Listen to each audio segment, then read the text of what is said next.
What is up, everybody? How we doing today? We're doing something special today. We're doing another live play. I love the idea of doing these live plays. I feel like they let me learn the product that we have, and it lets the audience kind of join in with us and roll some dice. So I see some regs in the chat. Hi, everybody. What's up, Froggy Radio? How we doing? This is based around Packet 3. We were going to have Zach with us today, but something came up, unfortunately, because we're getting all the stuff prepped for Kickstarter, and Zach is not going to be with us. So I'm going to be playing the other half along with the monster.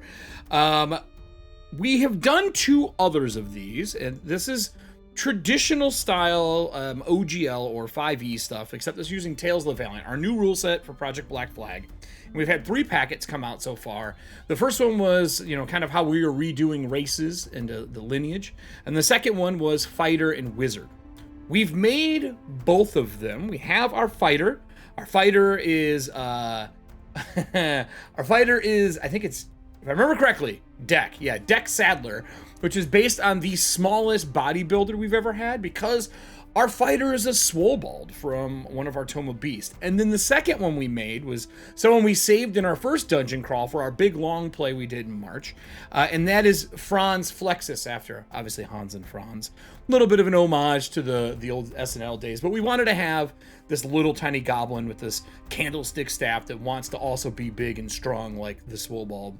But he's using the wizard stuff that came out in Packet 2. They are both level 3. Our fighter right now we built out is a fighter level 3. He's a weapon master. And then our wizard that we built out is a specialist, and he's a transmutationist. But the biggest part is he's a cantrip adept, which allows him to do some fun stuff. I have all that stuff set up, and I have Packet 3 back here for me, so we can talk about some things. If you missed the interview with Wolfgang when he was on with his mic that was barely made by Gremlin, we have fixed his mic. His mic is now good for the next time that he's on. We fixed that this week. But we're going to be using the Doom Pool rules that have been added into Packet 3. If you haven't checked Packet 3 out, download it. It's our largest one to date. It's 40 pages of just goodness if you love monsters, which is kind of what we're known for. But before we dive into our live play, I think it's going to take about an hour, because it's just a boss fight. And I'm doing a boss fight based on one of our blog posts. So let's go over and let's talk about a little bit of our news here, everybody. So right now, Kobold Press, we're in the middle of moving our warehouse, which we've talked about numerous times. I'm going to bring up our web page here. We currently have a digital sale going on for digital product. So if you haven't seen it, if you go in here, this is our main page, and you click on the shop featured deals, you have the ability to pick up things at a discount. This is kind of our Warrens are moving sale. We want to give digital love as well. One of them on there is from the live show that I ran, which is the Book of Ebb and Tides. So if you haven't seen that, it's awesome. It's over on our YouTube. I had some really fun cast members for that. Doc got to play with us as well. But there's a bunch of stuff that's PDF sales right now at a pretty good discount. So check that out if you haven't yet. That's the first thing. The second thing there is, obviously, our Kickstarter is coming up here in May. We've been talking about it. We are doing our best to get everything ready to rock and roll. There's some really cool things coming with the Kickstarter that I'm not allowed to say, but I can tell you that, remember, in June, we have to have another packet, right? So that packet's a doozy, is what I will say. Our Kickstarter is coming. You can find out more of it over on this page here, which is our Tales of the Valiant page. There is a notified for Kickstarter, but I will tell you, there's also this one. I don't think I put this in our show note stuff, but this is the actual project page. So if you want to check out the project page and sign up so you're notified when it goes live, all I can do is say it's in May. We're waiting on some things to get finished, but it's in May. That's all I can say. Not a lot of days left, so I'm pretty sure you can figure it out. Well, other than that, let's talk about Packet 3. Packet 3 came out. It's nothing but monsters. I am going to switch this over so you can see it. This is our Packet 3 playtest. This is the Monsters playtest packet for Project Black Flag. A lot of things have changed in here. We talked with Wolfgang about it, from how we're doing tags to stealth is now, you know, a stat block. And these are obviously up for change. Your feedback that comes in matters for this. My biggest thing that I'm happy about, there's two. The stealth is a stat block now. It's in the stat block. I love that they're giving a proficiency bonus as a GM. It gives me the ability to know what I can do, even if the skill's not on the page. Like, I love having that kind of base parameter for things. That's pretty awesome. There's some things on stats that are up in the air people like and don't like. Like, we don't have the stat there, we just have the bonus. All that kind of stuff. Feedback is important for that. We also have the flat damage, which has been in 5e for as long as I can think of. But we've also given a table. And as a GM, I run with like a DC table by level, and task level challenges, and a table that does damages. So if I have to make a power up on the fly or really flex something, I can do it. I love that we're just putting a table in. And then after that, it's just samples and samples and samples. Is that a Velociraptor? It sure was a Velociraptor. Of how the stat blocks are currently looking, what we're doing. On our show, we had talked about pronunciations on Kobold chats. I don't remember who it was offhand, but I told them we should put pronunciations in the block. I would love to see how to pronounce some of these creatures, because some of them are new. I mean, yeah, we all know how to say red dragon, but there's some stuff in here that people may not know how to pronounce, especially the things that we make. And then packet 3, there's some really cool things, like for the Hellhound, we have bound to service, and there's a way to bound a Hellhound to service. So we have some fun fluff material, bringing some of that fluff back in, which I am excited for. As a GM, it inspires you with ideas, and for players, it gives mechanics to do stuff, because I believe Wendigo, right? I believe that GMs need to be inspired as well as players. And players need mechanics a lot of times to help them, because if they want to do something, they got to live within the rules a little bit more. As a GM has to be a little more flexible in my style of GMing, to make sure that the story goes well. And you have to be able to make a call when things aren't there. So like the tables and stuff are really good for GMs. I don't think Wendigo is in here. You know, that's a really good question. Let me scroll down. I don't think it's in here. I think ours is called something different, if I remember correctly. No, I don't see one. I'm scrolling. NPC stat blocks. Nope. Zombie warg. Troll. Nope. Our troll is super deadly, by the way. So that's that part. That's I wanted to at least talk about packet 3. If you haven't downloaded it, go get it. You can get it on through our site or through drive-thru. All that kind of stuff. Right? Samugan? Yeah, I hear you, Dabbler. I love the idea of pronunciation. And we've seen it in adventures come out where a writer or a designer or editor will put, you know, the description of things. Like, I've always had a problem with the Dragonlance deities. Dragonlance deities have always been hard to pronounce. I think deities in general are always hard to pronounce because they're all over the damn board. I feel like my camera moved. This is like way off center for me. I feel like I bumped my camera the other day. We're gonna move it over. There we go. Oh, I did. I turned my camera. So that's the thing I think is kind of cool. I would love a pronunciation. I've mentioned it numerous times. I mentioned it during our show with Wolfgang. I mentioned it afterwards. I think it'd be awesome to have. We'll see what happens. So yeah, that's that. That's the long and short of it. So I think what we should probably do, I've given up on pronunciation in my games. I write everything phonetically. When I have names for characters or names for monsters or NPCs I make up, I write it how I want it spelled, and I always write the phonetic version of it, either below it or next to it, and usually in a bright color, just because I hate having to mispronounce names over and over again.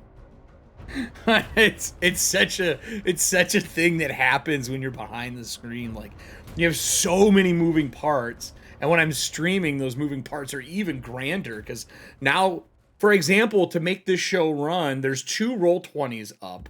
There's all the stuff I have for my notes up. There's a cam piece down here so I can see myself in the screen.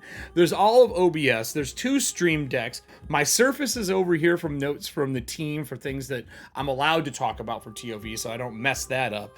Then there's music going as well. I have 2 keyboards, and of course this lovely thing that has our tree in the background. Like, pronunciations for things, I need the phonetic spelling at this point. That's the one thing my brain's like, nope, it's gone. We're not doing that. So I offered it. I think it's a great idea. I'll have to look up who had sent it. I actually screen capped it and sent it to them. So besides that, we do have our Swollbald here, Deck, and we have our Wizard here, Franz. We probably should look over a little bit of the things that are here, and I will give a recap of how we left off in our last session when we get into it. If you haven't been here for live plays on Kobold Chat or any of the other shows I've done it for, I've done them for quite some time. I think over 3 years now I've been doing audience plays, and they're fun. So in chat, you have the ability to type things like !1d20, and that'll put a d20 in chat and it'll give you what you need. I don't know if I did advantage in here. Ooh, I'm gonna check our stream stuff. I want to see if I put advantage in. Did I put advantage? I did not. Let's do d20. So under the 2d20, it will roll 2. I'm also gonna test it. There we go. So it does 2, right? So I'm also gonna put in here a couple of command prompts for it, because not everybody always rolls 2d20. Some people do advantage. So I'm going to make sure that we have a way to just type advantage in for people under the commands. So we'll test that out. But this will allow you to roll your base damages and things along those lines. If we have to make a custom die, it doesn't take very long for me to do. We can easily add custom dice in as we play, which would be pretty easy. When the digi-dice are on your side. That is true. That is true. And Digidice are on your side. Everyone feels bad about Digidice, but after my live show yesterday, I can tell you I had a player that did not roll above a 6. Or no, Monday did not roll above a 6. So it's not always Digidice's fault, and I can't always blame them. But I want the audience to be able to roll. So Deck is our fighter. Our weapon master. He is a Swollbald. I am starting him with 3 luck because I feel like he deserves to have his luck. I don't know why it's showing the highlighted areas. Do we plan on treasure tables for monsters? You know, that's a good question. Let me write this down. I'm gonna say there probably will be, but I can't guarantee that. But I can definitely ask the editorial team and come back with a message like I always do. But that's a great question. Also, in the Kobold, under the interview with Wolfgang, I would recommend typing that in the comments below, and I'll answer there, or I'll have Wolfgang or somebody come answer, because then I can have it there for everybody who has that question. But that's an awesome question, Frog. Treasure tables are great. And can we have treasure tables that make sense? You know what I'm saying? Nothing's worse than when you kill, like, a wild boar and for some reason it's carrying a bag of holding. Like, I don't understand. Make it make sense. So yeah, no problem, Frog. We have a ton of stuff here for him, and I just want to quickly go over each of the NPCs, well, player characters, not NPCs, and what they're good at. Super strong, pretty dexterous, good constitution, intelligence, not the wisest, and his charisma is lower, right? 43 hit points, 3 luck. The way luck works, if you all remember, it's a 1-for-1. You can hold up to 5. If you ever hit 5 and get another luck point, you have to roll a d4, and that's how much your luck resets to, because you didn't spend your luck. So you want to spend it as you get it. Point for point, you can add a +1 to a d20 roll, or you can cash in 3 and get advantage on something. Very simple mechanic. You get a luck every time you fail at what you're doing. Pretty simple. Right, if you don't make it, luck point. That's it. That's all there is to it. It's a fail forward mechanic. You get a luck point. And I will also pull up. Been playing Zelda all week. Yo, I just dug into it. I am really excited. I think it is a pretty fun game so far. I love being able to build stuff. Let's pull up our properties here. I want to get our packet 1 and 2 up as well. See if I have them. You get to see all the fun stuff that I've been working on in the background, everybody. Nothing's NDA. You're fine seeing these.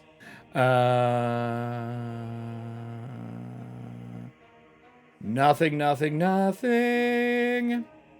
I'll have to go open them up separately. Yeah, being able to build stuff in that has been pretty awesome. I'm not gonna lie. I think that that's my favorite part so far. So, I want to open up packet 1 and 2 because I feel like we're probably going to need to look, especially packet 2. I'm just going to open packet 2. I think we're going to have to look over the classes, and if we don't have the classes up, I think we might be doing ourselves a little bit of a disservice. Let's see here. PDF, packet 2. All right. So on packet 2, this will have all of our abilities, what we have. Obviously, our fighters, what we're going to need as we're talking about this. So our fighter, he's got pretty good athletics, intimidation, perception, and survival for skills. We're going to be in combat for this. This is a combat scenario, everybody. He has a couple of cool abilities. He has his slam attack, his crush attack. His crush is only when he hulks out. He loses some AC, but he can grapple things and crush them. He has daggers. He has shot puts that he throws. He calls them snout puts. And he can throw these goblin-headed dragon shot puts. He has Atlas gauntlets. This was something that we had from our blog, the Atlas gauntlets. And he can use the Atlas gauntlets, which is pretty cool. It allows you to do like a dash punch from Vi. It's kind of one of our TV tropes, but I wanted to showcase some of our blog stuff as well. Your death saves are clickable over here. He's got D12 for hit points. Now, Common and Draconic. He's trained in water vehicles because he's from underground. He has an abacus tool, and that abacus tool is so he can count his reps. I'm not kidding. So when he is doing... if he's doing anything that involves counting, he is considered trained because it's from counting his lifting reps. It was something that happened when we made this character. I thought it was hilarious. We kept it, so he has an abacus for it. I just imagine it covered in chalk. For some reason, that's what my brain thinks.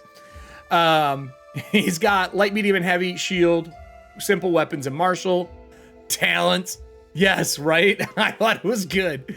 Combat conditioning, 2 hit points per level, so he's a little tougher. He's got last stand for a long rest. He's already had his long rest coming into this. Quick strike, action surge, +1. Action surge is huge. If you have not really read over packet 2, let me pull up our packet 2 here. If you have not read over packet 2 here, the fighter, a lot of people were saying we're not as strong as wizards in the playtest. But when we playtest, we found out that that was not really the case. Our weapon master was hands down trouncing in 1v4 situations, 1v5. He just wrecked everybody. And he saved the wizard, which is who we'll talk about in a minute, with that fight. So looking at our character, we have our action surge, we have weapon master, we have master and gauntlets, we have our shot put and all that. He has a symbol of rank strongest belt, a mess kit, a pack of playing cards, or a set of common clothes. We gave him the abacus, Dungeoneering's pack, giant bathhouse keys, and he has a lesser potion of healing if we need it. He doesn't move as fast as everybody else. He does night vision. He has pack tactics. So when him and the other kobold, which is the wizard, are together, they have pack tactics. So they have advantage on attack rolls against a creature. At least one other Swobold's allies are within 5 foot.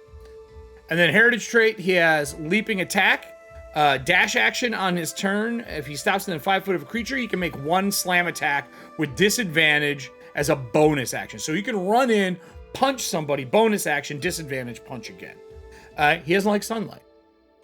These are underground kobolds. So Deck Sadler, he's part of the Gold's Dragon Gym. He's looking to bring back the strength of giants. If you remember in our episode, he got his belt back. He can bulk out, and that bulk out is this piece here, which allows him to long rest. Swobold can increase their size for 1 minute, while the Swobold is larger. Its slam attack deals an extra D4 damage. And he can escape grapples easier, okay? So this guy runs in and he hits hard. The abilities we have from Fighter, Cheap Shot. I mean, come on, dude. You know he punches people in the nuts. We just know he does. Riposte. And then Shifting Strike. Those are our 3 abilities. If you have Packet 2 open, they are in there. Let's see here. Riposte is unsuccessful hit with a melee weapon as part of an attack action. You can immediately make an unarmed strike against that opponent with the same attack action. So they can basically double punch. Riposte requires a melee weapon without the heavy property. When the creature you can see within 5 foot of you misses with a weapon attack, you can use your reaction to hit. So basically it allows us to react and hit. And then the last one is Shifting Strike. When you successfully hit a creature with a weapon as part of an attack action, you can immediately move to an unoccupied square. So it allows you to shift 5 foot movement and get that flank the entire time. So he's kind of boxing and dodging around the entire time. He has Weapon Master Stunts. His DC for his Weapon Master Stunts is 14. And then these are his items. He's got the Atlas Gauntlets. When we punch somebody with Atlas Gauntlets, at least twice, if you hit twice, they make a 15 strength change. On a failed save, the creature is pushed 10 foot away from you, knocked prone. Then he got his legacy item. He has the Belt of Hill Giant Strength. That is why he has a 21 strength. Pretty simple. So punching, knocking people prone, doing some fun stuff, that kind of thing. And then the next one is Franz Flexus. This is our wizard. He's pretty intelligent. He's got 22. He's good at Arcana, History, Nature, Religion. He's got a dagger and a candle staff. He speaks Draconic as well. He's a Cantrip Adept, which gives him some special abilities, which I really enjoy. He has no luck to start because he spent it. But this is him. I love this art, by the way. The Candle Keeper. I love it. I think it's fantastic. Yes, it is. Correct. Yeah. Correct, Frog. Or sorry, correct for that. Swobold is this guy. Hold on here. Let me get to his art for you. They are this dude. They're just big, stout. They say they're like Kobold dwarves because they're so stocky. And Celeste did let slip during our AMA that Kobolds are going to be one of our starting lineages. I want Swobolds to be on that list. I'm just hoping they give it to me. If not, I'm going to make my own version of it. But Franz Flexus, this is our little caster. He's from the Grand Labyrinth. And then here's our spells. We have Mending, Ethic, yeah, Message, Prestidigitation, Eldritch Blast. And you're wondering, how does a wizard have Eldritch Blast? It's because he's a Cantrip Adept.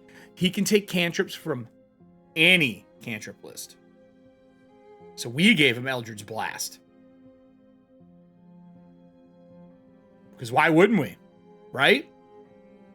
So he has that. He has Featherfall, Longstrider, Chromatic Orb, Witch Bolt, Fist from Hell, and Shield. Fist from Hell.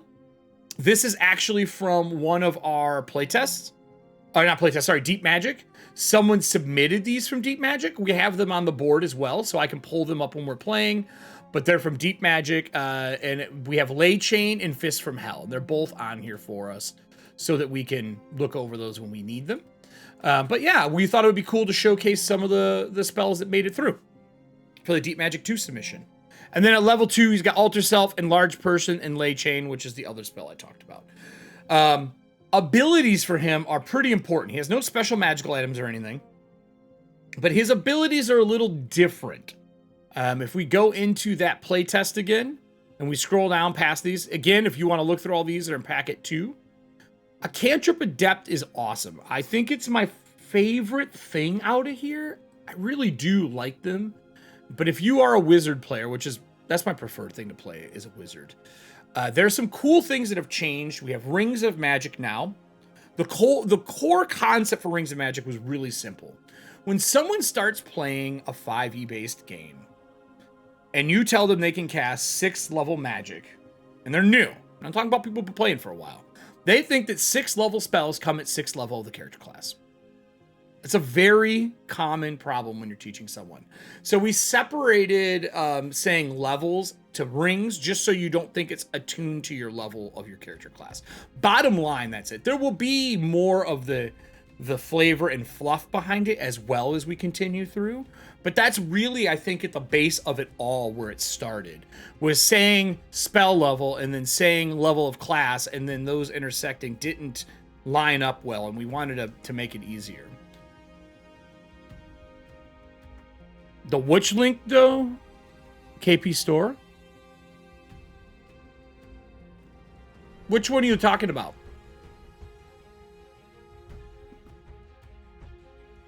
The KPA, this one? Oh, yes, because that's done.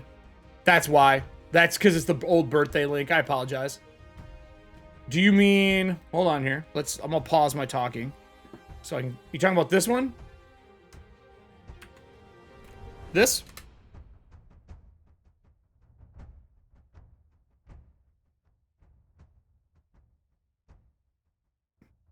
Is that what you're talking about?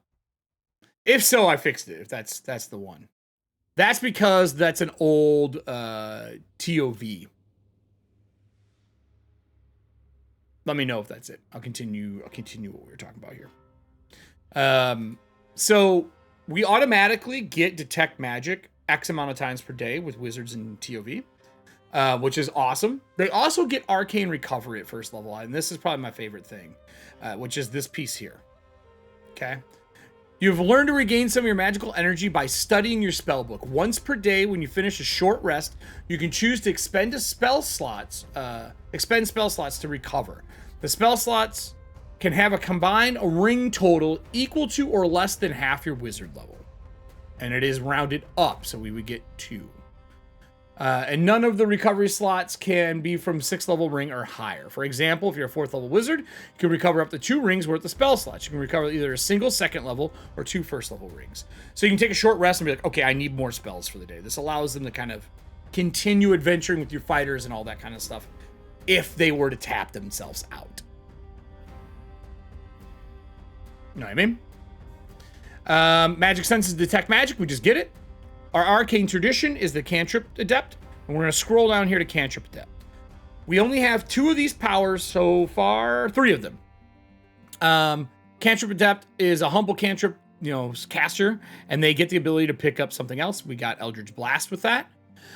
Arcane alacrity, whenever you cast an arcane cantrip that has a casting time of 1 action, you can change the casting time to a bonus action for that casting. So if you think about that, that allows us to cast a cantrip and cast a spell. As long as it's action and bonus action, we can cast 2 spells in a round with this. So we could Eldritch Blast somebody as a bonus action. We could cast Leyline and trap somebody. And then we could bonus action zap somebody with Eldritch Blast. You can do it a number of times equal to your proficiency bonus. So we only can do it a couple times, but a long rest gets it back. Cantrip Polymath, 3rd level cantrip adept feature. You gain 2 cantrips of your choice from any circle spell list, hence how we got Eldritch Blast to start this off. Those are the main things we get out of it.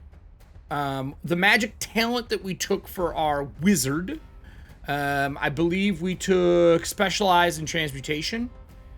And if we look at that, we are specialized in this, and it gives us, yeah, it's really good Dabbler. Yeah, this is some little tricksy stuff that you can do. I enjoy it a lot. So school specialization, we took Transmutation. Whenever you cast a spell from that school that requires you to make an attack roll, we have a +1. Whenever you cast a spell from the school that requires you to a target to make a save versus your spell, the DC's higher. And then you get extra spells as well. So that's that. We're probably gonna have to look stuff up as we go along. I don't think, in all honesty, that this is going to be a very long combat. And there is a chance that our 2 kobolds could lose this, as a heads up. They may not win this fight. This is not an easy fight. He does have a long rest. He has had one already, which means we have all of our spells back. The audience is going to be playing the wizard. I'm going to be playing the fighter, because Zach was going to play the fighter, but something came up. And I will get us a lovely fighter in here to help us do this stuff, the Swollbald. So if you remember how this all started when we did this, it was pretty different. Our Swollbald fighter had made their way into the bathhouse that had been taken over by a criminal organization, buying and selling in an auction black market stuff. He had learned that the Belt of Giant Strength was there, kicked down the door to the bathhouse like one good Swollbald would, and proceeded to whoop the crap out of everybody who was in there until he found not only the person running it, a worshiper of, oh, who was it? It wasn't Asmodeus. It was the big heavyset one. This has been a little while. Let me look. I have it saved. Of Mammon, worshiper of Mammon, and then freed a Kobold wizard, Franz Flexus, who has taken up the mantle of adventuring with our Swollbald. And when they did everything, they found a map. The map that we are using today on screen is from Amalith. She's in our Discord quite frequently, an amazing cartographer, super fun stuff. We're using one of their Dungeon 23 maps. They said, yeah, do it, that'd be great. So that's what we're doing. So this monochromatic map, we had a wizard. The wizard had a map. We had looked through the map and knew that if we went here, we had a chance of finding more challenges for the Belt of Giant Strength, allowing our lovely Swollbald to get stronger, because you have to do basically like Herculean challenges to get your strength up and to make the belt better. Well, when we went through the portal, other people showed up, our Swollbald got grabbed, and our wizard went through on their own. Franz on himself in this dark, unknown part of the labyrinth. There is a lot of destroyed buildings, craters, and he had to fight a singing tree by himself in one-on-one combat. Barely won that fight. Long rest, he got the machine up and running, and once the machine was up and running, it opened a portal, and sure enough, our Swollbald steps through. Now, we know in the water near us there is a treant that has been not coming after us, but definitely been watching what we're doing. When we woke up from fixing the machine with a little bit of a mending spell, that creature woke up when the machine went on. And then the Swollbald came through, leading us into where we are today, the beginning of combat. Now, I can tell you one of the things that our Swollbald has to do for his challenges for the Belt of Giant Strength is he has to lift something 2 times his size off the ground. So I promise you during this, he's going to be attempting to lift this treant from the ground to prove his might. With that, I'm going to take us over to our map and get us ready to start playing this. I love doing this. This is super fun for me. I hope you all enjoy it as well. Let's play, everybody. So, this is our Roll20 map for the day. Our lovely Swollbald has moved out of the portal that's here and ran down towards us, ducked behind this machine. The machine there is powered, and it's an old archaic piece that we have fixed with some of our spells, and we believe it to be able to open portals throughout the labyrinth.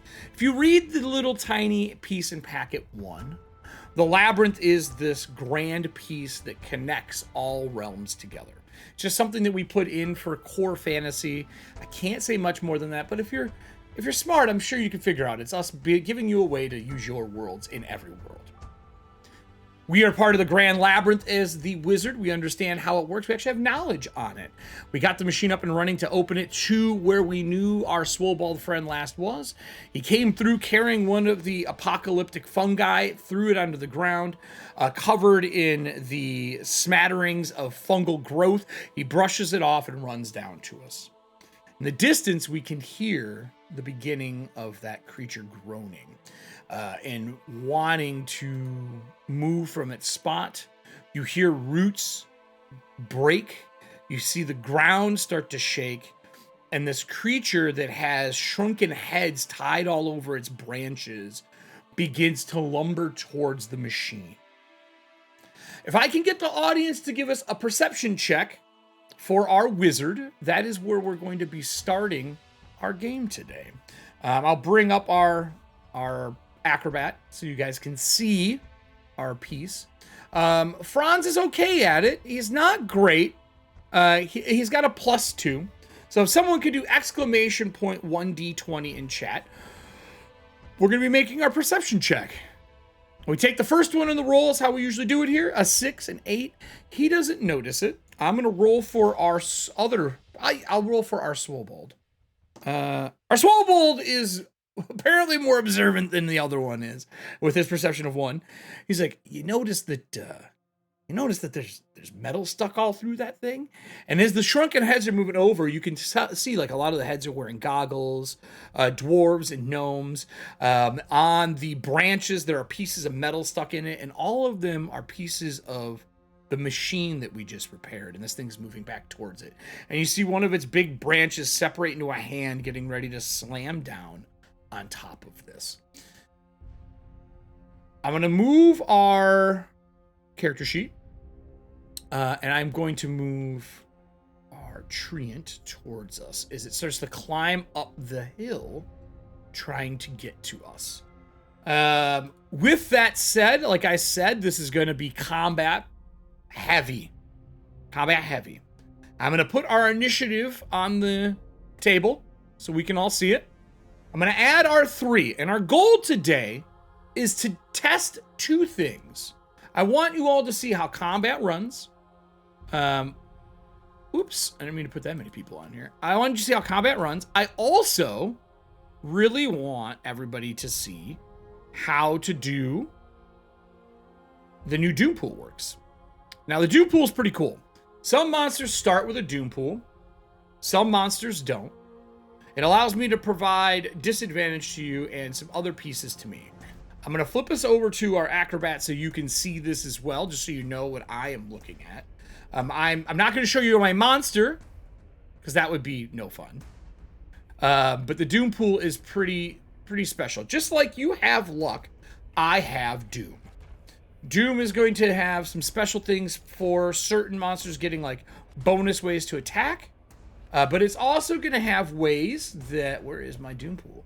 Where I can do things like provide disadvantage to saves, to attack rolls, to you name it. And this is just the start of this new mechanic that we are adding to the game.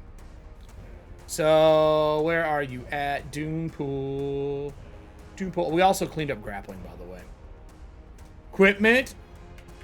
I'm going to search. Doom. Please give me Doom. I would like Doom. Here we go. Doom Pool. Boss monsters may have 1 or more Doom points. During combat, a GM can spend 1 Doom point to give a monster an advantage on a single attack or force a PC to roll a save with disadvantage. Some monsters have additional ways to spend Doom pools detailed in their individual stat blocks. To increase the difficulty of combat encounters, consider escalating Doom during the fight. During this fight, our Doom is going to escalate. He will start with 1 Doom point, but because this is a 3-stage boss monster, every stage he will get a Doom point back. That is the mechanic we're going to be using. If people have been hunting our blog down and looking at it, you've probably seen this. The Lumbering Treant is what we are starting with here. They're pretty tough. They're not impossible to fight, but they are our siege monsters. They deal double damage against objects and structures, and he is getting ready to break this machine to stop the portal from being active. And if he breaks it again, the chances of us fixing it are very slim. So with that, if I can get a D20 from the audience, from our lovely Kobold wizard, we are going to talk initiative, and I'm going to let you pick your spells that you've memorized for the day. I believe that for this one, because there is a large creature, I think that Longstrider makes a lot of sense. I think Chromatic Orb made sense. I think the new spell Fist from Hell makes sense, and I think that Shield makes sense. I will remind people the way casting works in this is instead of having to memorize it multiple times, you have so many castings. The spells you have memorized, you could cast the same spell over and over again if you want. It's just your memorization. So it's a cross between wizard and sorcerer. You know what I'm saying? So we have 2 slots for 2. We could cast Enlarge twice, Leyline twice, whatever mix of those that we want to do. So very kind of a little different, but not in a bad way. I think it's actually a better way of doing it. So if we can get an exclamation point 1d20, we're going to get initiatives on the board. I'm going to roll for the singing tree right now. Lumbering tree. I rolled really bad. That's atrocious. Why? Why do I have to have such horrible initiative? Well, I rolled a 3, everybody. And a 3 with him gives him 1. So I have a 1 for initiative. You got a 6. Not great, Dabbler. Not great. With 6 on him. Let's scroll up. Still better than me, though. I guess that's all that matters at the end of the day. Our initiative is +2. That's an 8. Doesn't matter. You still go before me. I rolled a 1. I can't have a worse roll. Let's see how good our fighter is at this. Our Swobold.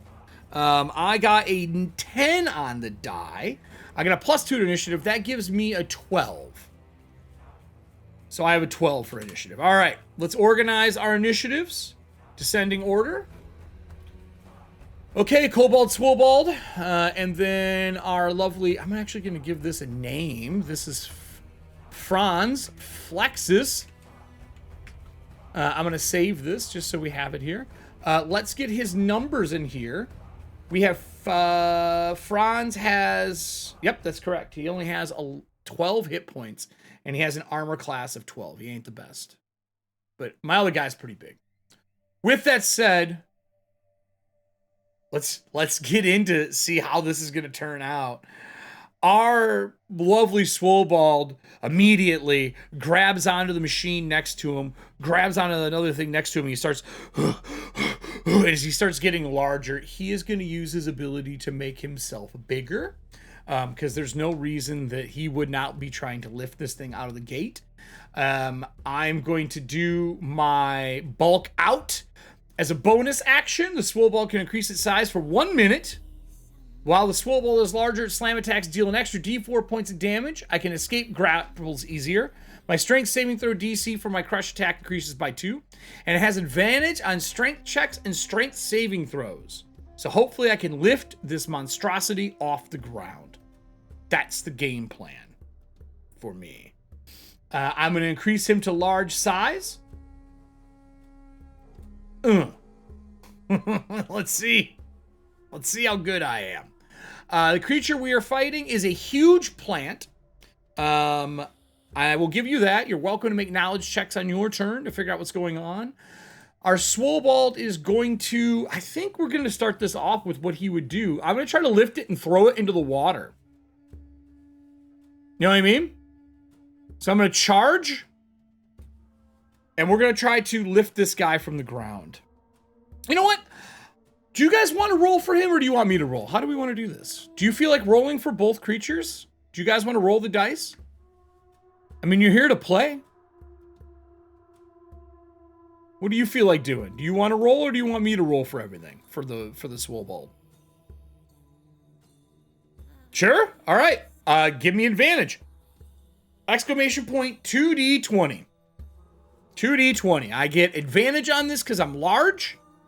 Test the fates. I'm going to get some heroic adventuring music.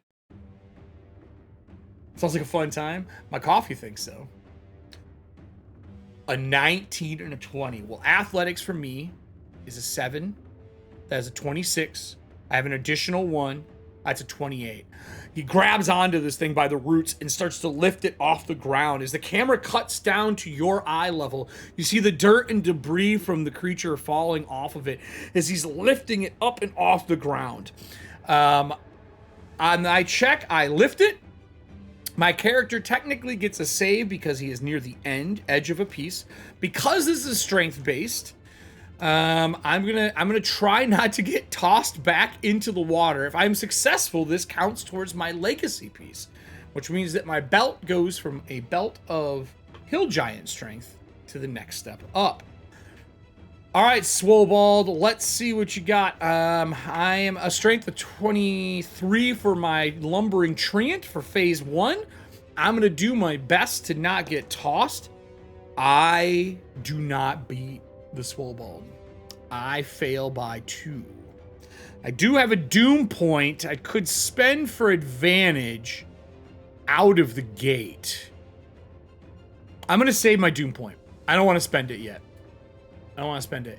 As he chucks him back off the ledge, like so, falling down into the water below, it would be 4d6, but this is going to drop it to 3d6 for hitting water. Can someone do exclamation point 3d6? I do believe we have that in our commands. I will double check it, but it's a common roll. Yep, we still do. So exclamation point 3d6 for tossing the treant down into the water below. 18 damage. I don't like that at all. I think that is some BS, everybody. Son of a bitch. I gotta get my hit points on this character. I am beastly. I'm not imposter beastly. So minus 18 as I fall. Now, our Swollbald, you gotta remember, has extra actions. We have the ability to just go all in here, and I feel like that is something that this Swollbald would do. With this thing prone, at least they aren't all 7s. It's true, Dabbler. Hopefully they're not messed up this time. I think they're all fixed. I don't know. Look, this isn't my fault. What happens is this lovely program known as Stream Elements loves to change things and not tell its users. I can't take blame for the ridiculousness that is that. I didn't do it. I didn't do it.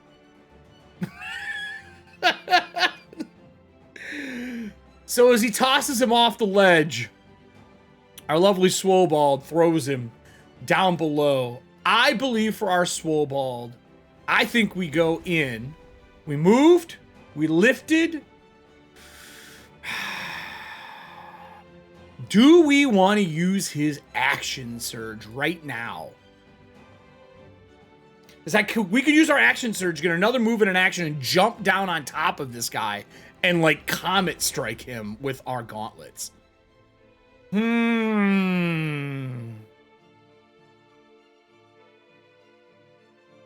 I feel like we should. I mean, look, I think he would go for broke. I don't think he would mess around. You know what I'm saying? I'm looking at our options here. I'll pull this up so y'all can see it as well, because we're learning and playing together. I'm a weapon master. We are 3rd level. Oh, I think we have to. No, wait. We successfully hit him.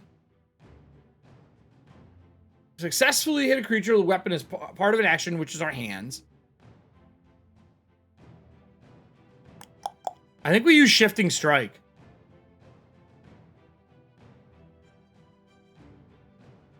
I think we use Shifting Strike. It is for slashing weapons, but our gauntlets do slashing and bludgeoning because they have blades on them. For those who are going to ask why. I think we use 1 point and we do Shifting Strike. Stunts right now. So you first discipline, you learn 3 stunts. How many stunt points do we have? How many stunt points do we have? Do we have this written down? I want to know how many stunt points. If we have enough, I think we do this. Yeah, I think we have 3.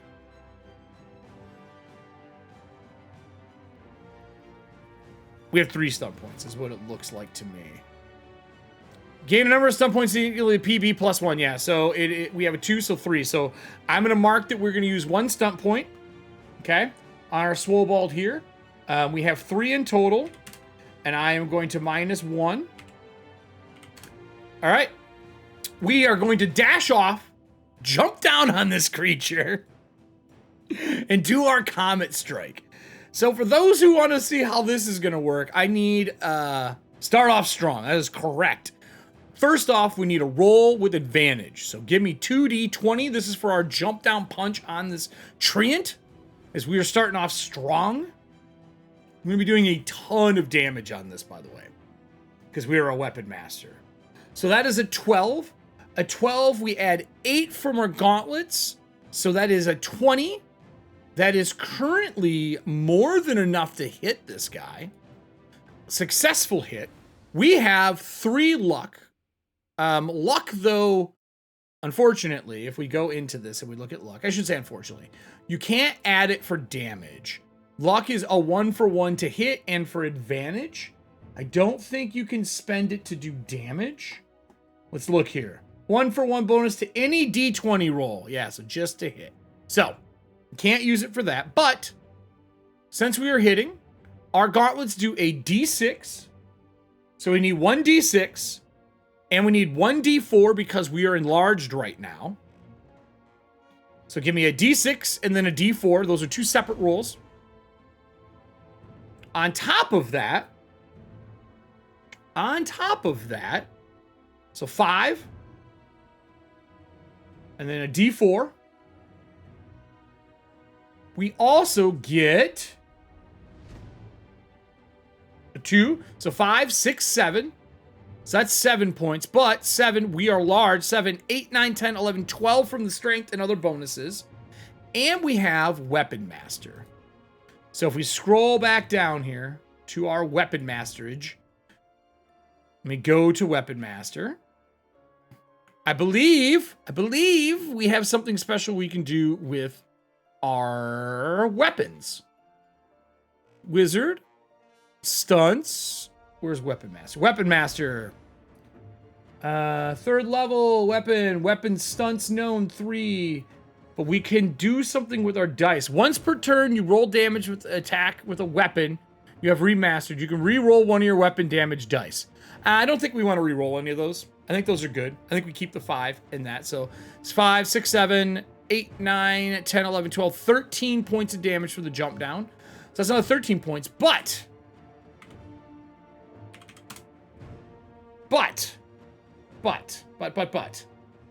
we do have something else. Because we are this badass Swobold fighter and we jump down and hit, we get quick strike as well. So I need to roll again with advantage for our second hit. So we dive down, hit him with the Atlas Gauntlet, a side shot of this Swobold diving down with a glowing gauntlet. As he hits him once, splinters of wood fly everywhere. And then the second punch comes down on top of him. I need exclamation point 2d20 for our second attack. We would have disadvantage, but because we did our action surge, we get a bonus to hit. And then we also we're going to get 1 more attack after this. An 18. 18 is enough to hit. Same thing as last time, D6, D4. Remember, we can re-roll one of these if we decide to. So we need a D6 for damage and a D4.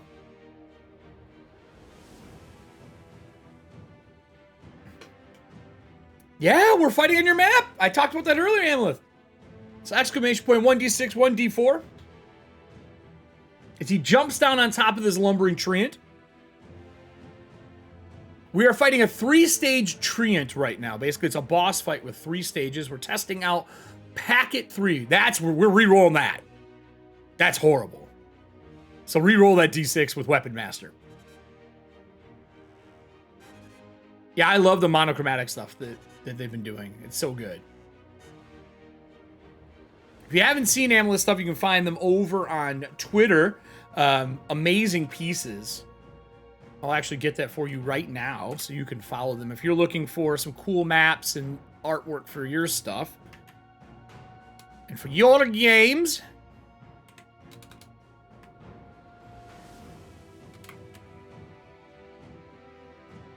I'll put it in chat for you. This is the map we're using today.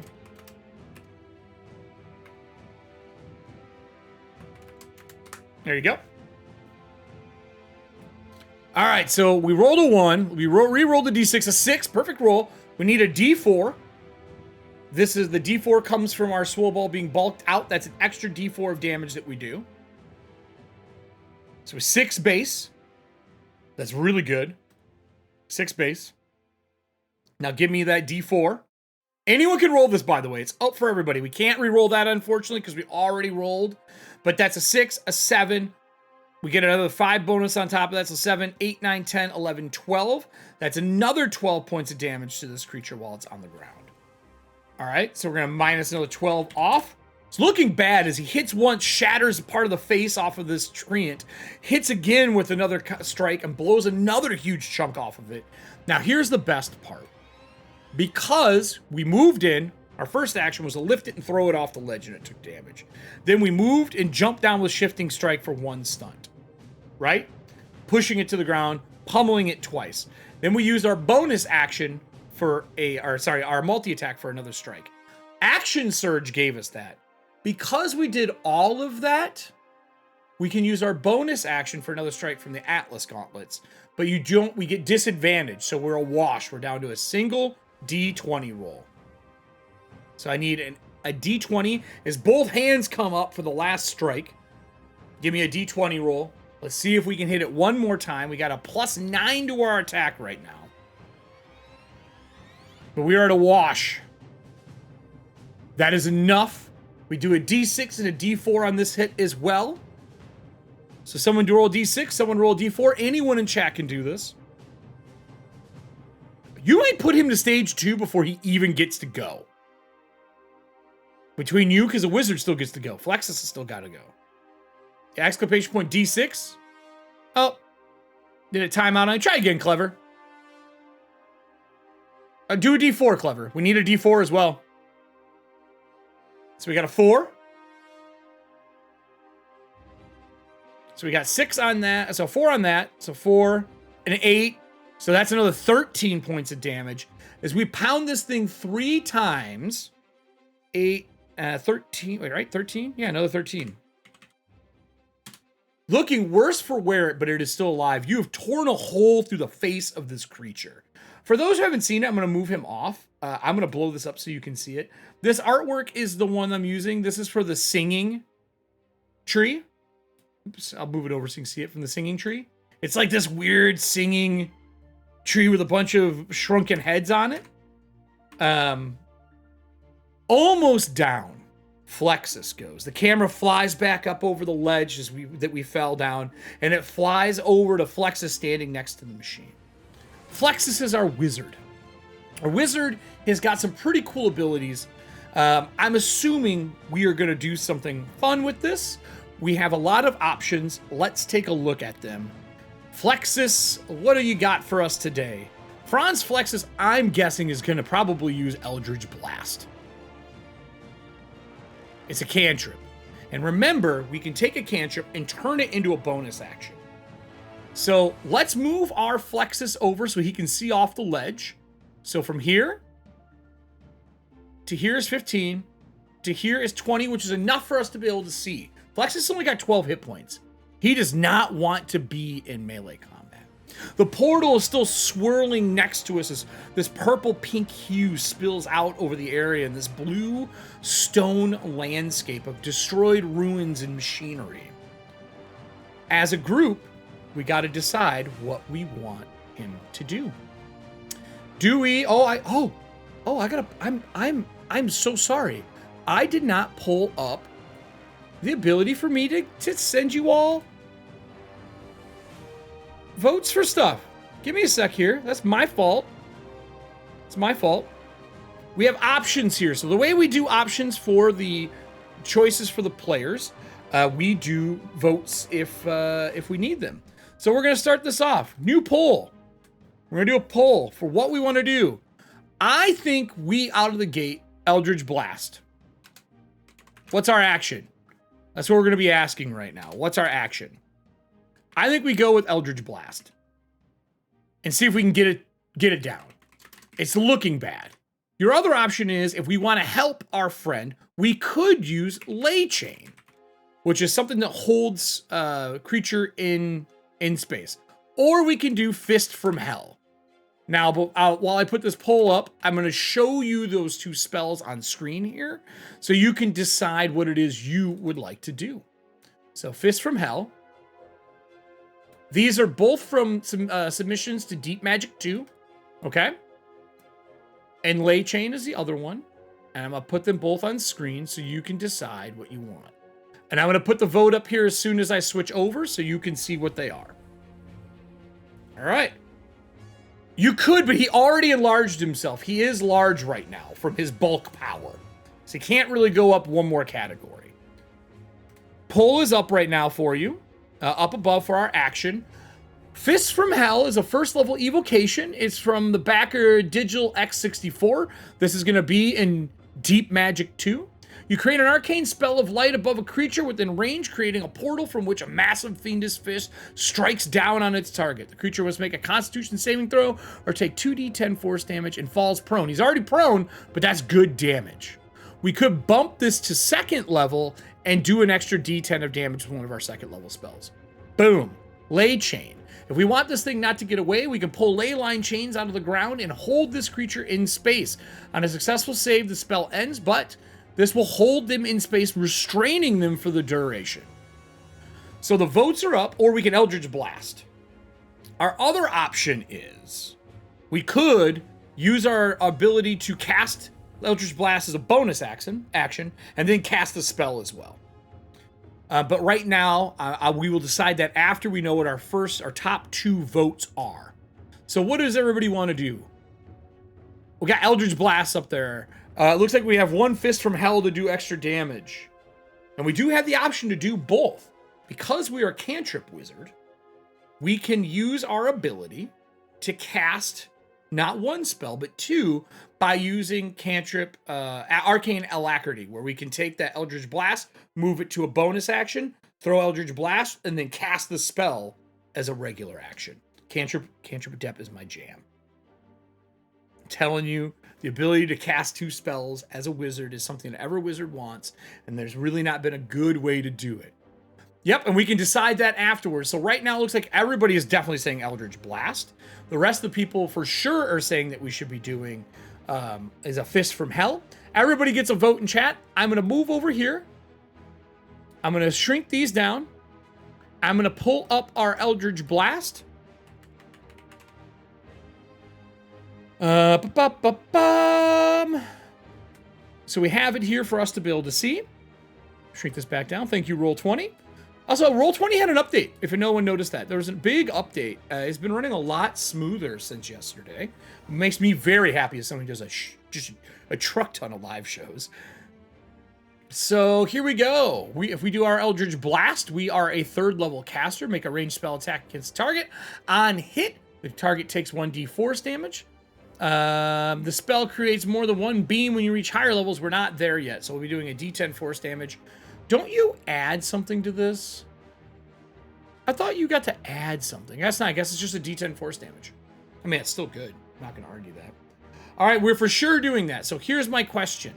Do we want to use 1 use of our Arcane Alacrity to do 2 spells? In chat, just give me a yes if we're in for that, a no if we're not. Because I already see Dabbler saying, yeah, let's do it. Let's use Alacrity. We might as well go all out. I think we should. I don't think there's any reason not to. Y'all. Yep, we got a couple people. Yeah, all right, Mary. All right. All right, finish him. Well, this is a 3-stage combat. We'll see. We'll see. All right, then. I think that's a pretty good amount of saying yes. The ability we're using is from packet 2 under our arcane, under our wizard, which is the ability to, as a cantrip adept. Voodoo. Let me scroll down here. Cantrip Adept. We're using Arcane Alacrity right now, which is the ability to cast a cantrip as a bonus action, which gives us an action to cast the spell. Okay, well, what do we want? Let's do our Eldritch Blast. Let's shoot him in Fist from Hell. So someone give me a d20 roll for our Eldritch Blast. We do have advantage. Oh no. It's a wash. It would be a disadvantage because he's prone and there's things in the way, but we have high ground, so it's a wash. I like using the optional rules, so it's just a d20 roll straight up. I will flip us back to our wizard so you can see that. This is our wizard. We are okay at it. Let's just put Eldritch Blast on here. Eldritch Blast is a ranged spell attack, if I remember correctly, right? Right? Where'd you go? Move this down so I can see it. Eldritch Blast. Ranged spell attack. All right, so we're using our ranged spell attack. And what is that? Is it evocation? It is an evo. So we don't get any extra bonuses. We get a +6 to this roll. That is a 19. That is enough to hit it.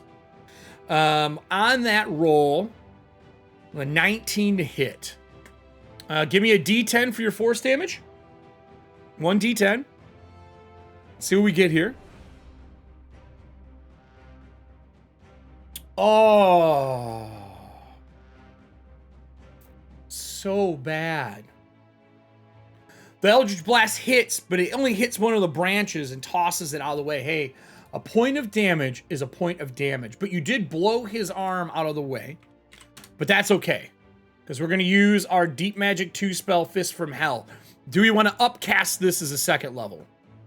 Do we want to blow a second level slot and just go all in?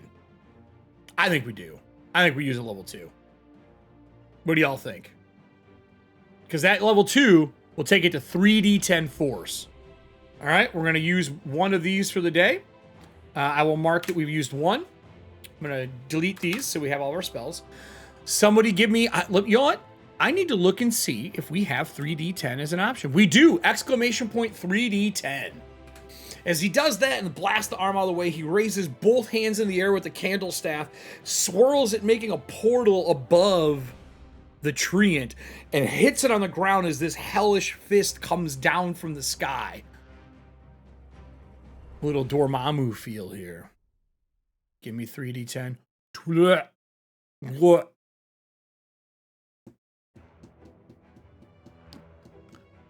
Well, that's a lot of damage, boys and girls. That is a ton of damage. As the damage sings down, crushing this fist of hell into him, you see it splinter as the fist goes through it. Now, here's the fun part. I go to stage 2, or phase 2, which is the ousting treant. You had to warm up the D10s. You had to get it going. The Digidice needed a little love. I'm going to explain what's going on for the next phase. I get a second Doom Pool die now. In this phase, the treant reaches the outskirts as it starts to get larger and bigger, as its hit points start to rejuvenate. As it does, you see spines grow out of the treant, and alchemical flowers blossom, but they look like little bulbs. And as those bulbs hit, you see a couple of them and pop. And fire washes over the stone and water in the area. As a reaction, I would like to give our Cantrip Adept a knowledge test. The ability to maybe know what's going on here, to give you some information. If you would like to do that, we are using Arcane. We have a +8 to the roll. I need a D20 roll from the audience to see if we know what is going on.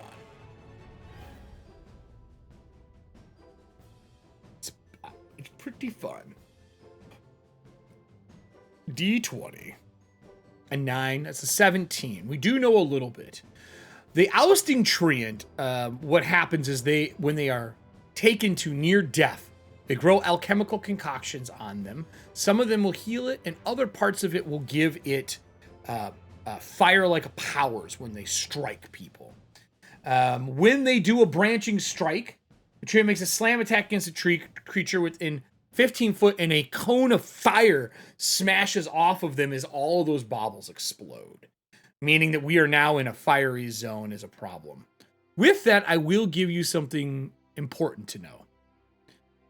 As a bonus action, they get Abundant Undergrowth. They can do it once a phase. The treant magically animates 1d4 + 1 lackeys of shambling mounds.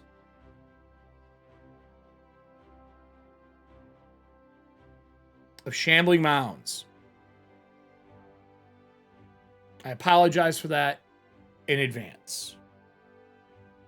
Let me grab what I need here for the background.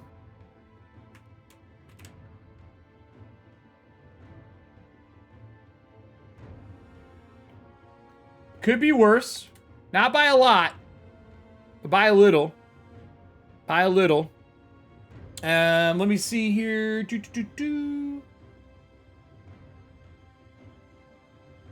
Okay. Perfect. That's what I needed to know. I will do that. I need that, and I need that. I'm gonna roll a d4 with my +1. That's not good for you all.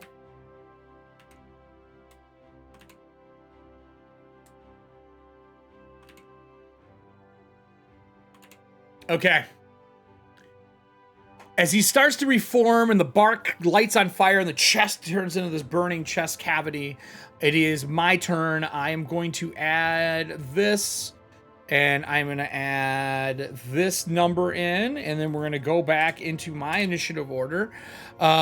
I only get one attack on this turn because I am shifting into my second phase. From prone, I am going to swing at the Swollbald that jumped on top of me. I'm going to say the Swollbald probably moved to here, right? To not be on top of him after he jumped down. Because you don't want to be sitting on him. Oh, no. No, we do. Because we're probably going to grapple and crush. I take that back because we have crushing action. I'm going to roll to hit. Let's see how we do here. That is a 10 on the die with my total bonus, giving me a 20 to hit. And I'm unfortunately going to hit our armor class of 18 on our Swollbald. Let me take us back to the cam here. Our Swollbald only has an 18 as he gets blasted by this. I'm also going to put that he has an 18 armor class. His armor class is currently, though, at a 16 because he's larger. So we're going to put him at a 16. All right. And I do hit. This is not good. The damage from this is pretty severe. Let's see if our Swollbald can survive. On hit, the fire's bursting out around 6, 7, 8, 9, 10, 11, 12, 18 points of damage. Yep, disadvantage. I rolled with disadvantage. I got a 12 and a 10.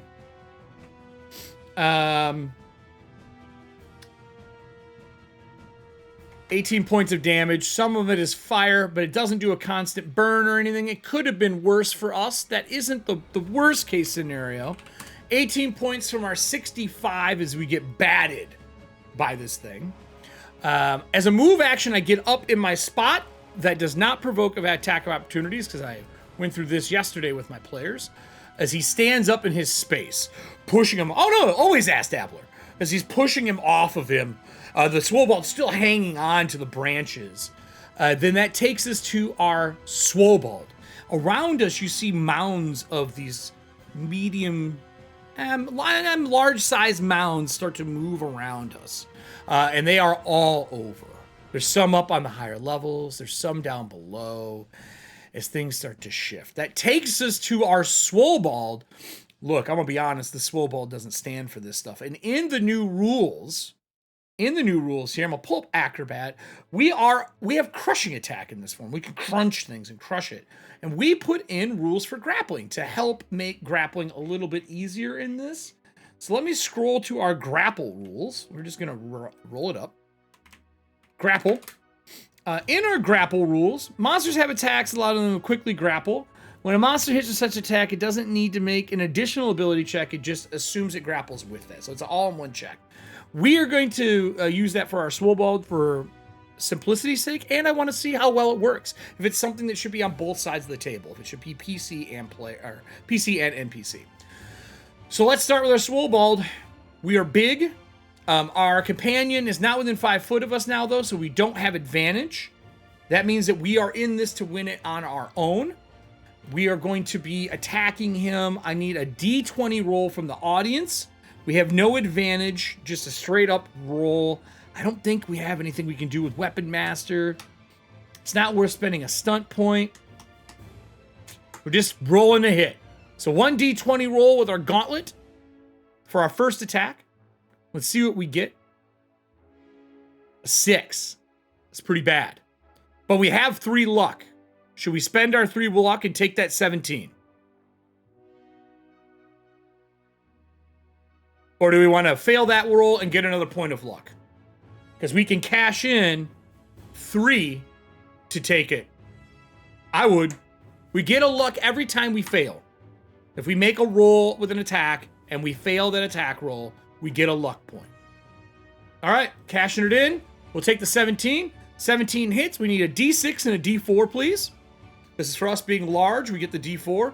The D6 is for the gauntlets. We've lifted it off the ground. The belt on it is slowly starting to change face from the hill giant into another giant's face, which means our strength is going to get higher after this adventure. So we get D6, D4, everybody. Ooh, re-roll that. We can re-roll one weapon die. So we'll take the 3, re-roll that D6, because we can re-roll a weapon die with Weapon Master. 1 per turn. Let's see if we can get something better than a 1, because that's really bad. Nobody wants a 1. Nobody wants that. It's the worst, actually. So we're going to re-roll. And the reason that we're doing that is because we want to hit twice and do good damage, but because we get something. We get something special. What we got here? A 2? I mean, look, technically, a 2 is technically better than a 1, but not by a lot. But it is, I mean, it is better. Objectively better.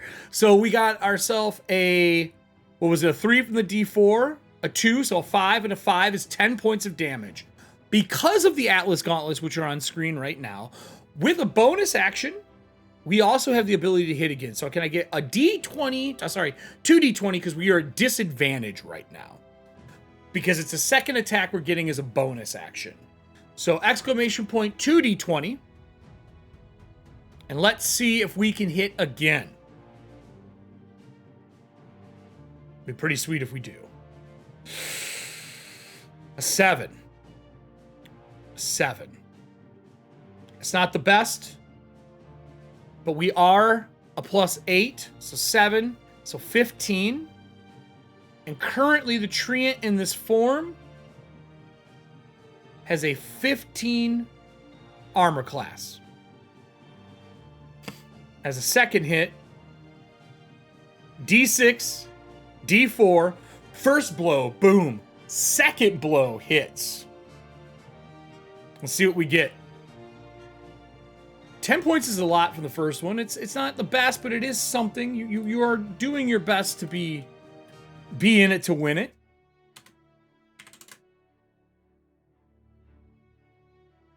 Two. All right, that's 2. We need a D4. Consistency is key. We can't reroll a weapon die because we've already... Is it per attack? Ooh, this is a good question. Let's get some clarity on this, shall we?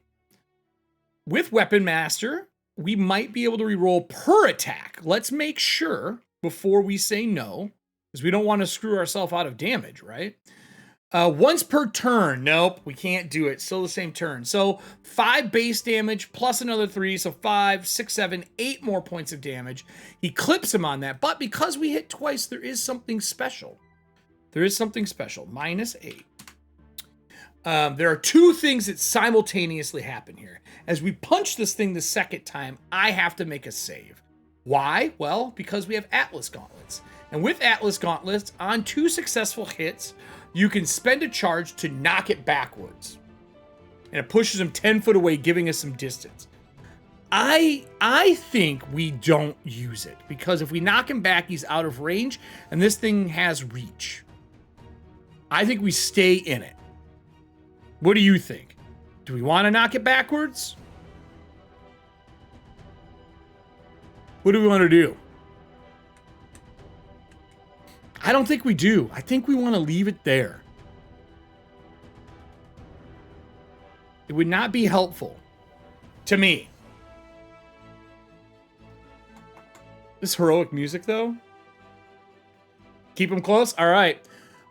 On the second part of it, because we hit this creature and he has these nodules on them, we need to make a dexterity saving throw. As one of the nodules burst and this green flame blows out from him, because we are within 10 foot of him. After something has been hit, we need to make a save. So dexterity saving throw, we need 1d20. Our current dex bonus for our saving throw is a +2. Let's see what we can get here. 1d20 the +2, and then while we would be moving on to Flexus, I got something that happens in between because this is phase 2. I will say the cracked shell and bark on this thing is not the best. You got a 13. 13. Ooh. Unfortunately, a 13 is not good enough. That means that we failed and we take fire damage. As the fire bursts out, we take an additional 8 points of fire damage as fire spills over top of our Swobold. I don't think our Swobold is afraid. He's still got 39 hit points left. He's good. We'll be fine until this happens. As his roots have been spreading out during this combat, making sure that his friends will show. Shambling mounds pop up around the area. 2 of them flank our Swobold, and 3 of them are out and around the area. They go on initiative 10. That is the rule in the phase boss fight. It gives you initiative to bring them in on. They are not full-fledged shambling mounds. They are like a small version of a shambling mound. They don't have a ton of hit points, but they are there. And I think I'm going to... Using the lackey rule, I'm going to move in, immediately go. This one is going to climb up after our wizard, moving in space. This one is going to start its climb up, but not get there in time. This one is going to move in to help flank the Swobold. I'm going to make 3 attacks on our Swobold. Now, I would like to remind us, if I miss with one of these attacks, you can spend one of your stunt points as a reaction to punch him with one of our abilities. First attack, misses. Second attack, hits. Third attack, misses. So let's first do our reaction. Can I get a d20 roll from you? We are going to be using our reaction as the Swobold to be doing our riposte and punch this thing. So give me a d20 roll. That is enough to hit. Give me a d6 and a d4 for our damage. And 2 audience members, d6, d4. That was definitely good enough to hit. I should make a chat line for him that is just attack. It just does the d6 and d4. 6? That's good. A 2? That's 8. That is enough as he rips into the shambling mound. The low amount of hit points they have blows one apart with his hands. His energy inside just and it shatters with the wood and branches and fibrous mold that's all over it, sending it to the 4 corners of the area. The other one does hit though. And on hit, I do a little bit of damage here. I only do 6 points. Not enough. Not enough to do what I wanted to do, but I do 6 points. If a second one hits, they have the chance to group up and grapple us. The last one does not hit. Do we want to use our last stunt point to riposte again? Because I'm pretty sure riposte requires a melee weapon. Creature you see in the 5 foot, you miss a weapon attack. You can. Oh no, we already used our reaction. We only get 1. We can't do it. Dang. Dang, dang, dang. I was hoping we could do it twice, but we cannot do it. We only get 1 reaction a turn. That is my shambling mounds there. The one up top crawls across the ground towards Flexus. I would hit Flexus. Would we like to use our shield spell as a reaction? With a shield spell reaction, we will not be hit. Do we want to cast shield to stop us from getting pounced by this shambling mound? Shield, please. Shield, please it is. We're going to use one of our castings of the shield spell. That's our first level spell to get casted to make sure that we're, as a reaction, abjuration. It is an abjuration spell. We are better with abjuration. And we put shield spell up, making us stronger.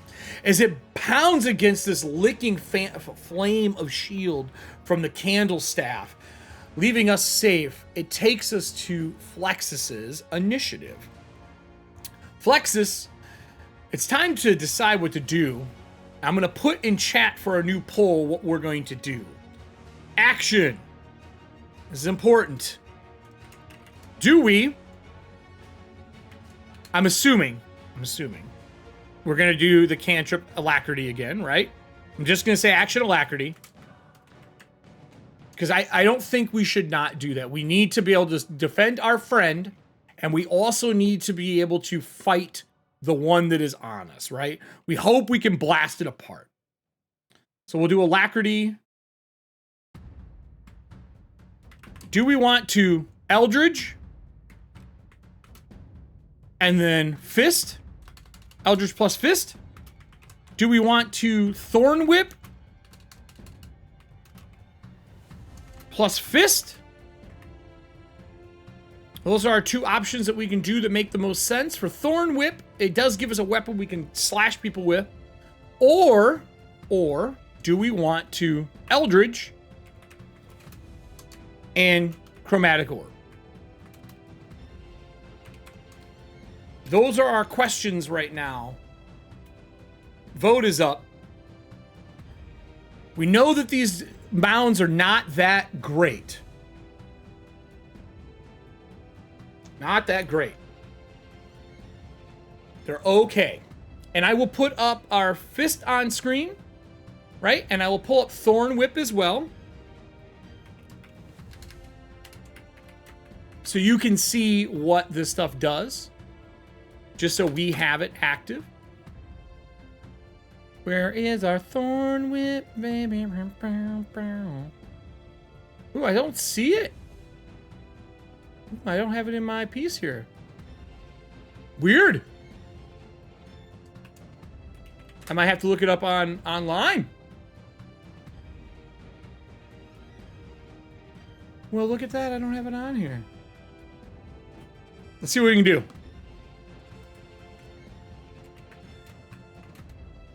Thorn Whip 5e. Ta-da! Alright, we're good. I'll now have it. What is our vote? Eldritch and Fist is taking it so far. Eldritch and Fist.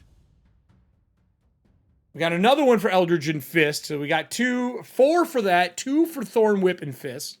I do like the Thorn Whip. I do like the idea. I have it on screen right now so you can see it. It's a little hard to see. I'll shrink it down one for you. It's 30 foot. You can hit. It does damage. It does a d6 piercing. If the creature is larger or smaller, you pull the creature 10 foot closer. The Shambling Mound's already next to us. The other guy is down below us pretty far. I kind of think that the Eldritch and Fist is a better idea. And I almost think we do the Fist as a second level spell again, personally. And just really try to send it home. You know what I'm saying? We could cast as a higher level spell. Spell's damage increases by a d6 with Thorn Whip. When you reach 5th, we can't get there yet, so we can't cast it to that yet. And then this is our Fist from Hell, which does a ton of damage, and at higher levels we can up it. So we're basically just going to up that damage. Looks like that Eldritch and Fist is started. Who do we want to hit the Fist on? We have shield up still. Do we want to take the risk and back away 5 feet? Or do we want to cast next to him and just blast him? What do we want to do? Because we got one Shambling Mound on us. How do we want to handle this mound between the chat right now? How do we want to handle that? I'm a little worried. I'm not going to lie. What do we do when they're standing next to you? It sounds like I'm a wrestler. What you gonna do, brother, when the Shambling Mound is standing next to you?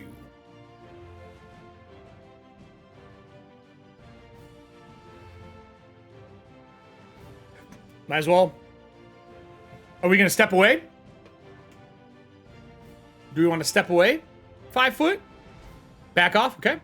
I will make my attack opportunity, because they do get one. I do not hit us, because we have shield spell up. Let's do the Eldritch Blast first, everybody. Can I get a d20 roll to shoot this guy? Let's hope for 10, man. If we get 10 damage on this. d20, and we're going to need a d10 if we hit, so you might as well roll both. Oh.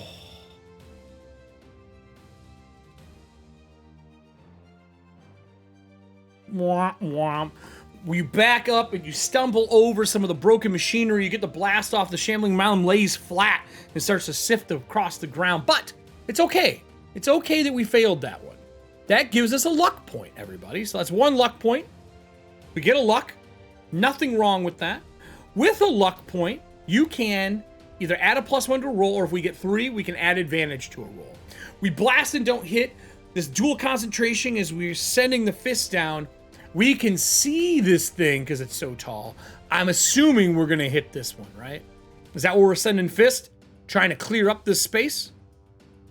If so, I need a D20 roll for our Hell Fist from Digital X64 from our Deep Magic. Oh. Oh, no. Oh. Oh. Not good. It's not looking good.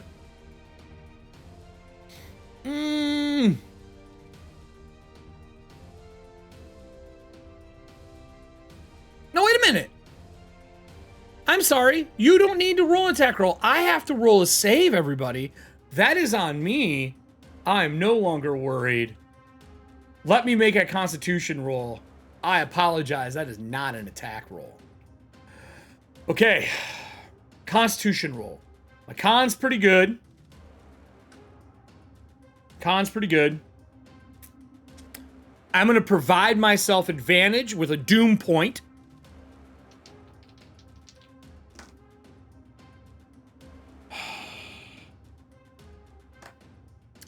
Doesn't matter. Doesn't matter when you roll a 4 and a 7. Even with a +5 from con. Give me 3d10. This might be enough to put me into phase 3. This might be enough to put me in phase 3. I'm now down a doom point. Oh, oh God. Oh my God. Apparently our little kobold is so into Hellfist. Like, Hellfist is his best friend. That was 29 last time and 30 this time.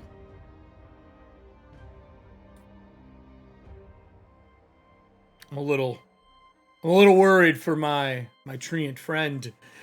As we hit, the Hellfist goes down and shatters from the top of this thing's head through its body. When you hit with Hellfist, there's that second part. Takes 3d10 because we upcasted, and I fall prone. As this Fist of Mammon opens, when coins spill out around the portal, as it comes crashing down, holding coins in its fist, smashing into it as they explode everywhere, pushing me to phase 3. I didn't even get to do my layer action. I'm back to 2 doom points.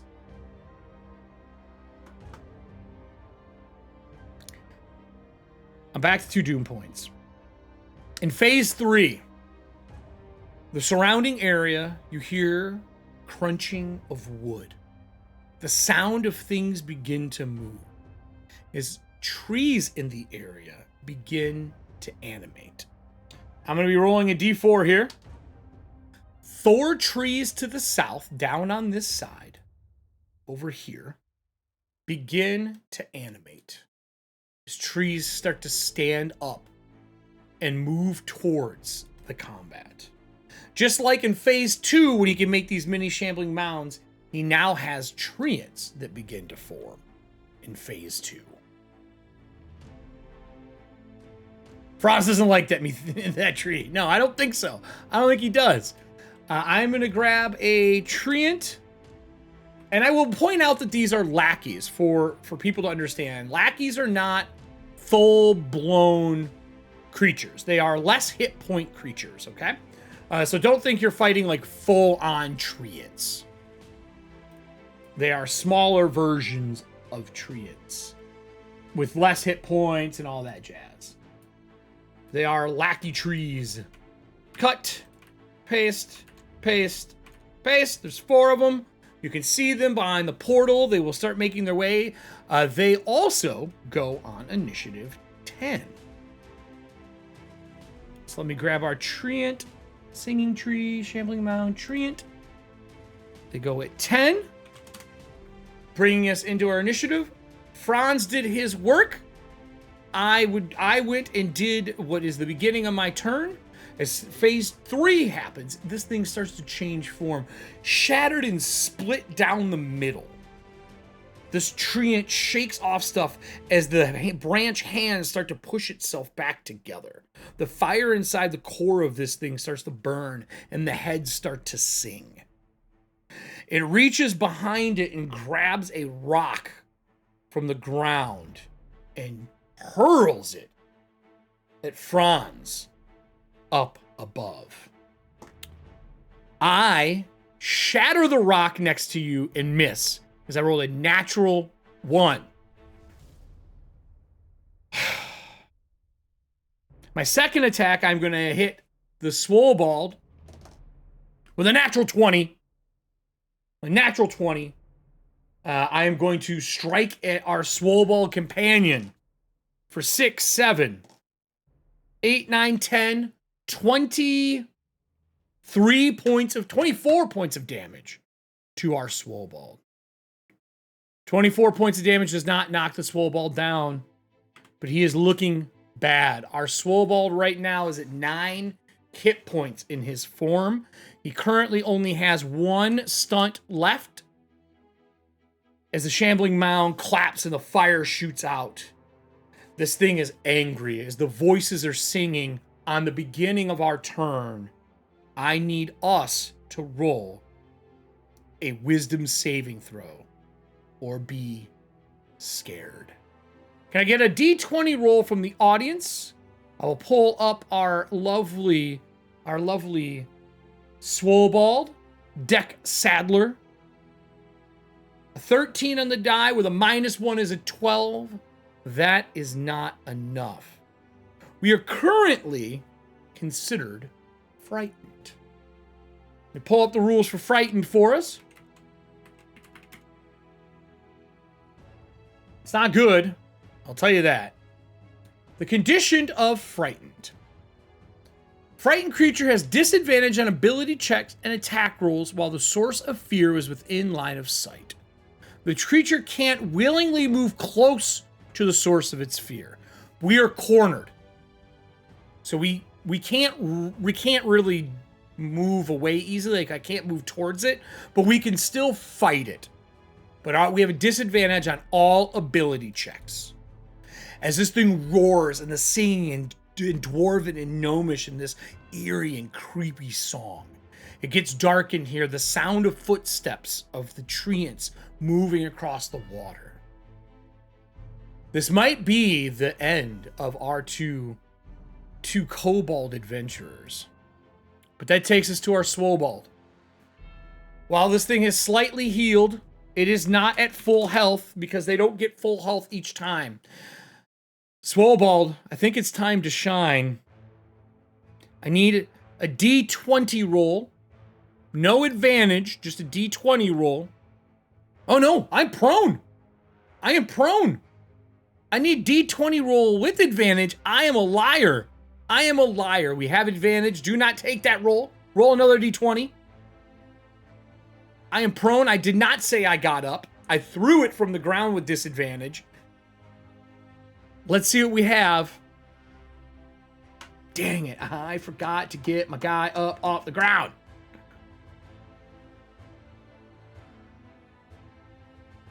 Bad, Frank House. I should have known better.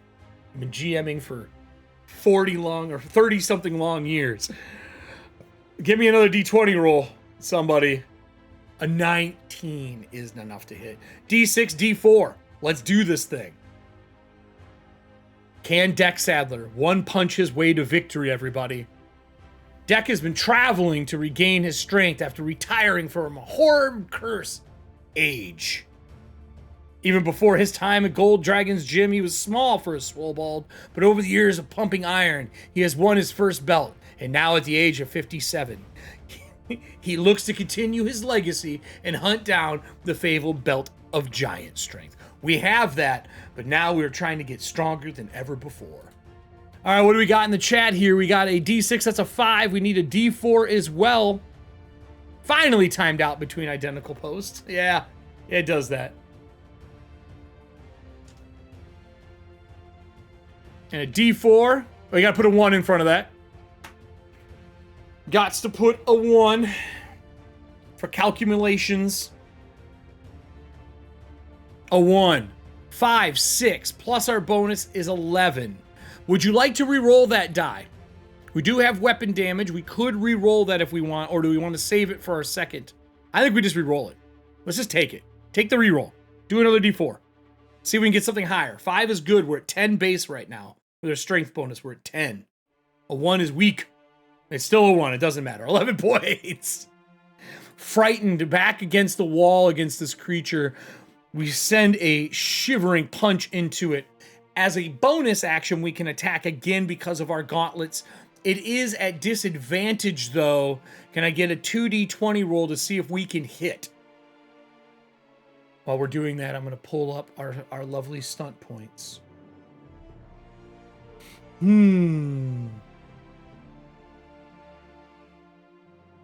9 and an 8. An 8 plus our bonus is still enough to hit this creature because we are Deck Sadler. Give me another D6 and a D4, hitting the AC of 15 right now. I think we use our lovely extra point here. We can use what is called Cheap Shot after this. That's a 4. That's good. Give me a D4 now. Yeah, there's a timer on the D6s, so it just tries to put the first one in. That's why it does that. Give me a D4 now. Let's see if we can do this. 3 points of damage for the D4. So we got 8 plus our 5, giving us an extra 13 points of damage. I'm still standing. We are wrecked, though. With 13 points of damage, I would like to call upon this ability. We've hit once. We use our bonus action to hit again. If you successfully deal damage with a weapon attack, you can also deal an additional half amount that of damage. Oh, no, sorry, wrong one. I lied. Successful hit to a target with a weapon melee. It's part of an attack action. You can immediately make an unarmed strike against the target as part of the same action. Because we hit and stuck, I think we use our last stunt point to do Cheap Shot. Give me a D20 roll. Let's see if we can do one more attack and tear this thing open. Because I'm going to tell you right now, I am not looking good. Deck isn't looking good, but nor is the creature. Well, that is a way to end this. That is a natural 20, everybody.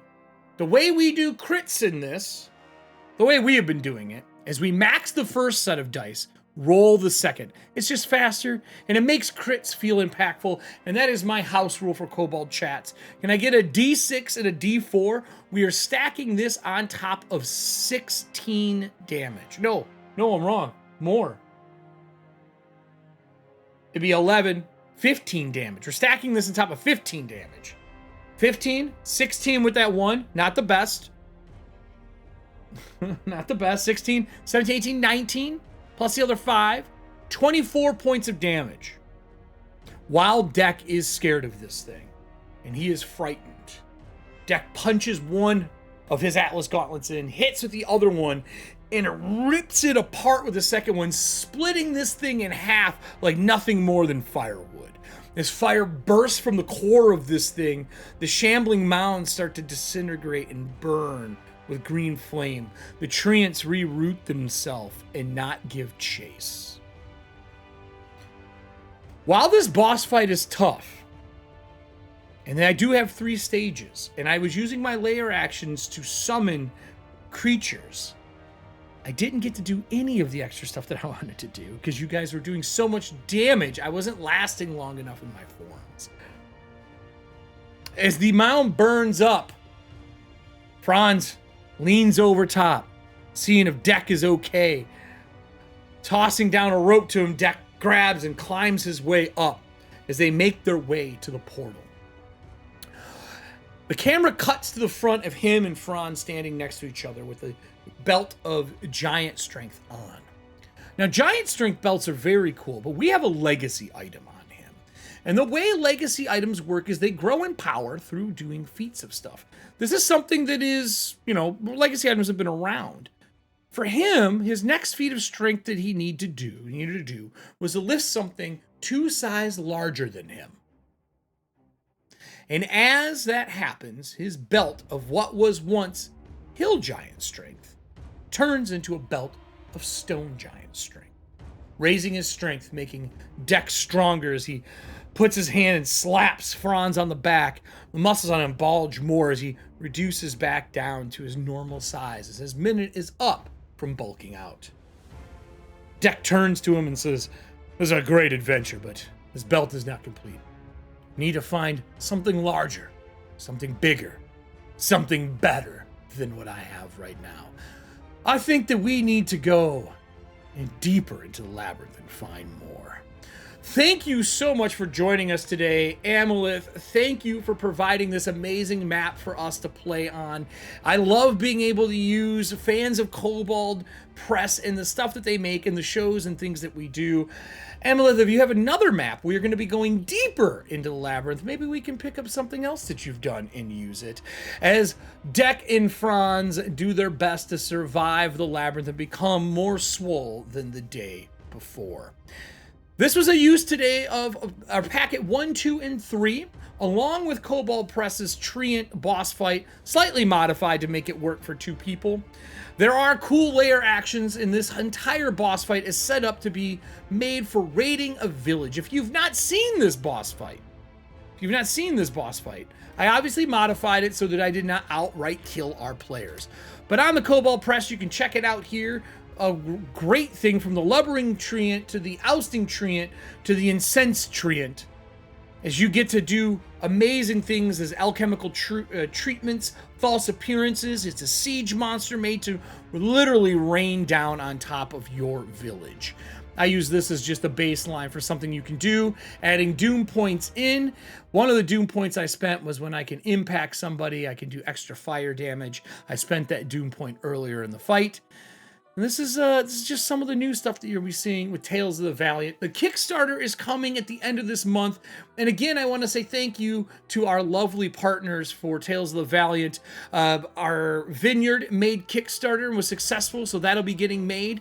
Kaboa has successfully funded as well. That is out if you're looking for a South American styled game. There's forms there instead of races where you can change what you do. It's or what you look like and what you are, which is an amazing set piece. And of course, to Alchemy VTT, which has been highly successful, and their Kickstarter is still going. Along with Kuboa. Feel free to find both of those on Kickstarter and check it out.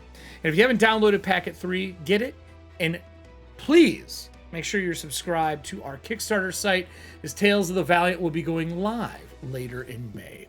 That's it for me over here on Kobold Chats. I hope you enjoyed. Next week, we'll be coming back with something special. We're going to be interviewing Lou Anders of Lone Wolf Studios.